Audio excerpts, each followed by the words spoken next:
Ahora sí vamos a hallar las derivadas a partir de fórmulas. Esto es muy fácil, por eso voy a ir más o menos rápido, ¿listo?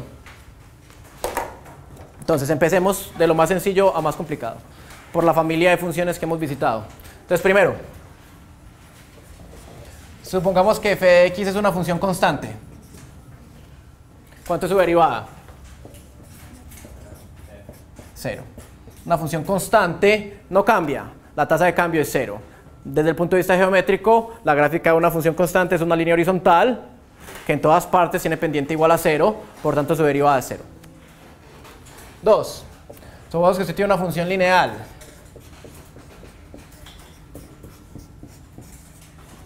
¿Cuánto es la derivada?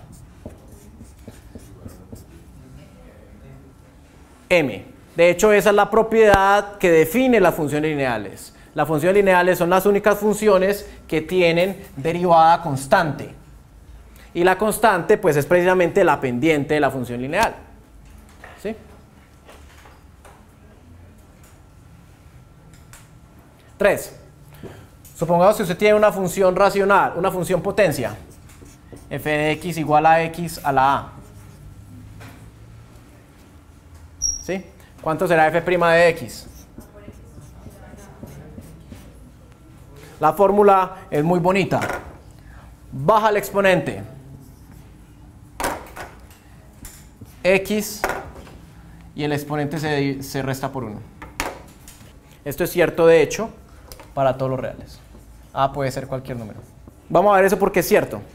Vamos a demostrarlo en el caso en que A es un número natural. Entonces la prueba. Prueba si A es igual a n y es un número natural. ¿Listo? Entonces en este caso, lo que estoy hallando es la derivada con respecto a x de x a la n, que es el límite cuando h tiende a 0 de esa función evaluada en x más h, o sea, x más h a la n, menos la función evaluada en x sobre h. ¿Sí? X más h a la n, eso es un binomio. Entonces puedo aplicar la fórmula del binomio. Eso es el límite cuando h tiende a 0 de 1 sobre h que multiplica. X más h a la n es una suma de n términos. El primer término, ¿qué dice? El primer término es x a la n. Más, ¿cuál es el siguiente término? El primer coeficiente de la expansión del binomio de Newton siempre es n. Y empieza a rebajar el exponente de la x y a subir el exponente de la h. Más, el segundo coeficiente. Se lo puede sacar del triángulo Pascal como quiera o lo puede escribir en términos del binomio de Newton. Es n tomado de a 2, el coeficiente binomial, por x ya se le rebaja a 2 y h sube a 2. Más, suspensivos, suspensivos, suspensivos. El último coeficiente, que es n tomado de a n, no, pero el penúltimo, n tomado de a n menos 1, que multiplica a x a la 1 por h a la n menos 1. Y el último, ahora sí, el último coeficiente, que es x a la n por h a la 0. Perdón, h a la n por x a la 0. ¿Sí? Y a ese le tengo que restar este que me falta. Entonces me queda aquí menos x a la n. Y cierro paréntesis. Lo interesante ahí es que este se cancela con el último. ¿Sí? Y este h se cancela con este, con este, con este y con este. Y con todos los h's. Y lo que me queda aquí es, entonces, el límite cuando h tiende a 0. Acá sobrevive este, que es n por x a la n menos 1 más el segundo coeficiente binomial, me queda x a la n menos 2 por h a la 1 más y el último me queda h a la n menos 1, que es lo que resultó después de dividir h a la n sobre h. El x a la n desapareció. Ahora si tomo límite cuando h tiende a 0. Acá no hay ninguna h. Y todos estos tienen h a la algo. Entonces todos estos se cancelan y el límite de esto da 0. Y lo que queda ahí es precisamente igual a n por x a la n menos 1. Entonces, resulta, y esto parece como magia, que la derivada de una parábola es una línea recta, la derivada de una cúbica es una parábola, la derivada de una cuártica es una cúbica, etc. Aquí está, por ejemplo, x al cuadrado. La derivada en cada x es la pendiente de esa recta. La pendiente de la recta, de hecho, pasa de ser negativa a positiva. Negativa a positiva. Lo que es interesante es que la pendiente de la recta es una función lineal. ¿Sí? Y las únicas funciones que tienen derivada lineal son las parábolas. Si yo tengo x al cubo, la derivada de x al cubo es 3x al cuadrado, ¿cierto? Entonces la derivada de x al cubo es una parábola, es siempre positiva, tiene un punto de silla en x igual a 0, que corresponde a un punto donde la derivada es igual a 0, pero la derivada nunca cambió de signo, ¿sí? Eso es un punto de silla. Eso en particular me da inmediatamente una fórmula para la derivada de un polinomio. ¿Sí? Entonces 3 polinomios. 4.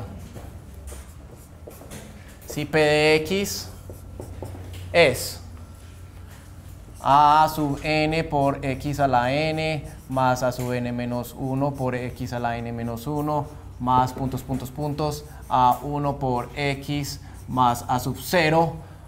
Y un polinomio, recuerden, un polinomio de grado n, que es lo que tengo ahí, recuerden, puede hacer un montón de cosas muy locas, pero no importa lo que haga, la derivada de p con respecto a x será otro polinomio.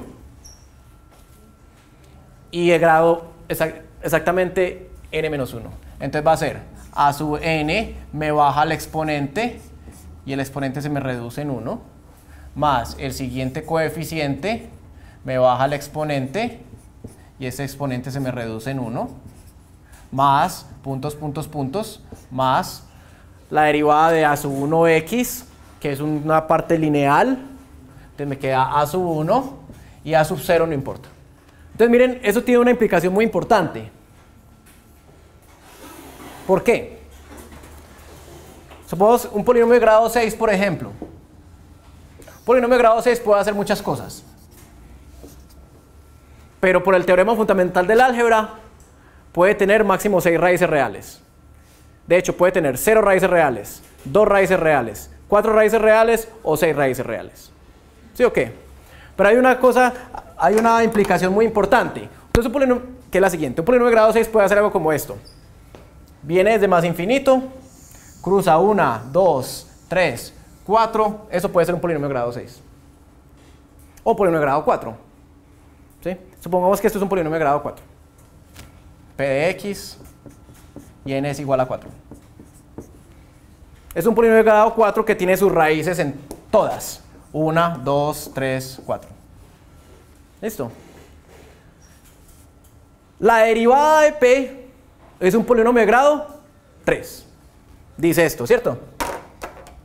P' de x es un polinomio de grado 3. ¿Qué implicación tiene eso? Un polinomio de grado 4 únicamente puede tener máximo 3 puntos donde su derivada es 0. Valos ahí. Y están ubicados entre las raíces. Entonces, esta fórmula le dice a usted cuántos máximos o cuántos mínimos, o cuál es el total de máximos más mínimos que puede tener un polinomio. ¿Sí? El total de máximos más mínimos que puede tener un polinomio es máximo, es igual a n-1, donde n es el grado del polinomio. Las funciones trigonométricas. 5. Si f de x es seno de x. Ya sabemos una derivada, que la sabemos hace rato, porque sabemos que la función seno viene así, y sabemos que acá seno de x es esencialmente igual a x, ¿cierto? De hecho, sabemos que el límite cuando x tiende a 0 de seno de x sobre x vale 1. Por este límite no es más que el límite cuando x tiende a 0 de seno de x menos seno de 0 sobre x menos 0. O sea que esto no es más que la derivada del seno con respecto a x evaluada en 0. Y vale 1. Entonces ya sabemos una derivada. Es la pendiente de la recta tangente en x igual a 0 a la curva f de x igual a seno de x. ¿Listo? Esa la hemos sabido hace rato. Ahora calculémosla en general para el resto de los ángulos. Vamos a calcular la derivada con respecto a x. La derivada del seno con respecto a x como función de x. Eso es el límite cuando h tiende a 0 del seno de x más h menos el seno de x sobre h. Y eso da límite cuando h tiende a 0. Es un límite interesante como todos. Puedo operar ese seno de la suma, ¿cierto? Seno de x coseno de h más coseno de x seno de h menos seno de x sobre h. Voy a sacar unos factores comunes ahí. Eso es. Voy a sacar factor común coseno de h. Entonces me queda límite cuando h tiende a 0 de... No, voy a sacar factor común seno de x. Seno de x que multiplica a coseno de h menos 1 y este sobre h más coseno de x que no depende de h, me queda aquí un seno de h sobre h. Ahí está la razón por la cual estos límites son los límites trigonométricos importantes. Ahí están los dos. Ahí tiene la oportunidad de utilizar los dos límites que ustedes saben. Cuando h tiende a 0, seno de x se queda quieto. Coseno de h menos 1 sobre h tiende a 0. Coseno de x se queda quieto. Y seno de h sobre h tiende a 1. Entonces, por propiedades de los límites, esto da 0 más, y esto da 1, entonces da coseno de x. Eso es increíble. Que la derivada del sabemos que el seno y el coseno son básicamente la misma cosa, ¿cierto? El seno y el coseno son traslaciones horizontales una de la otra. Eso ya lo sabíamos. ¿Sí? Sabemos que seno de x no es más que coseno trasladado pi medios hacia la izquierda. Y eso es una simetría muy grande. El seno y el coseno son básicamente la misma cosa. Pero que la derivada del seno sea el coseno, eso sí, no tiene por qué ser, pero es. Y eso es lo que hace que las funciones trigonométricas sean tan importantes, esa simetría. ¿Sí? Y tiene sentido. El seno empieza creciendo. Cuando x es igual a 0, el seno empieza creciendo y su pendiente es 1. El coseno, por eso empieza en 1. ¿Sí? A medida que el ángulo avanza, el seno obtiene su primer máximo precisamente en pi medios, que es precisamente el primer cero del coseno. Entonces, ¿cuál será la derivada del coseno? ¿Por qué? Entonces miren lo que tenemos. Tenemos que la derivada con respecto a x de seno de x es coseno de x. ¿Listo? Pero seno de x es coseno de x más pi medios.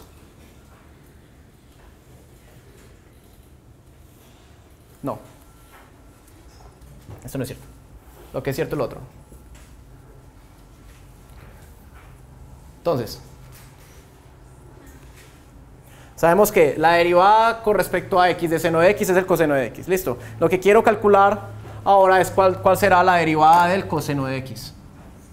La derivada con respecto a x de coseno de x. ¿Sí? Escribámosla así. La derivada del coseno con respecto a x evaluada en x. ¿Sí?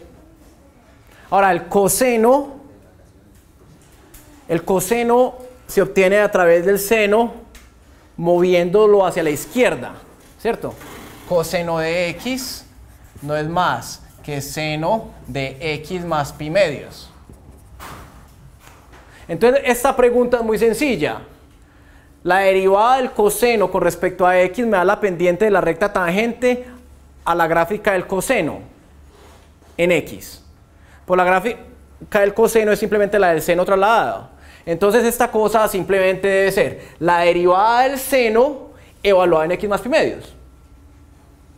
¿Cierto? Porque el coseno es el seno evaluado en x más pi medios. Entonces la derivada del coseno en x debe ser la derivada del seno evaluada en x más pi medios. Pero la derivada del seno es coseno. Entonces esto es coseno en x más pi medios. Y eso es cierto. Esa es la derivada del coseno. Pero nadie la escribe así. Porque ¿qué pasa si yo cojo el coseno? ¿Qué pasa si yo cojo el coseno y lo muevo hacia la izquierda pi medios? Este se me viene para acá y me queda así. ¿Y ese quién es? Menos c. Las funciones trigonométricas entonces hacen un truco que es muy increíble. Miren lo siguiente. Supongamos que f de x es seno de x. F' de x es entonces coseno de x. ¿Cierto? Entonces, ¿cuánto será la segunda derivada de f? Que es simplemente la primera derivada del coseno. Es menos seno. ¿Sí? Ahora, si yo hago lo mismo con el coseno, digamos g de x igual a coseno de x, entonces la primera derivada me da la derivada del coseno, que es menos seno. Y si derivo otra vez, ¿cuánto me da?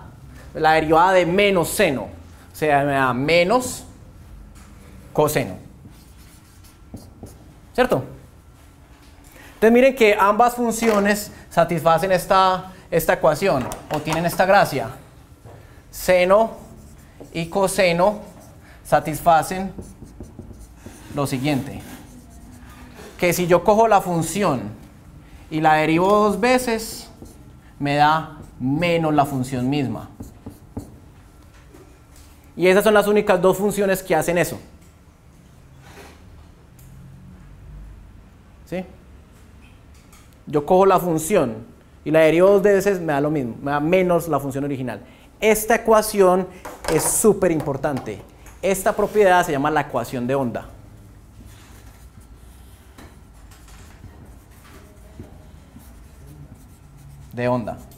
Y es la ecuación que se utiliza para modelar todos los fenómenos de vibración, electromagnéticos, mecánicos, gravitacionales, etc. Esa es la ecuación de onda. Por eso es que el seno y el coseno son tan importantes. No porque nos ayudan a resolver triángulos, no. El seno y el coseno son tan importantes porque son las soluciones básicas a la ecuación de onda.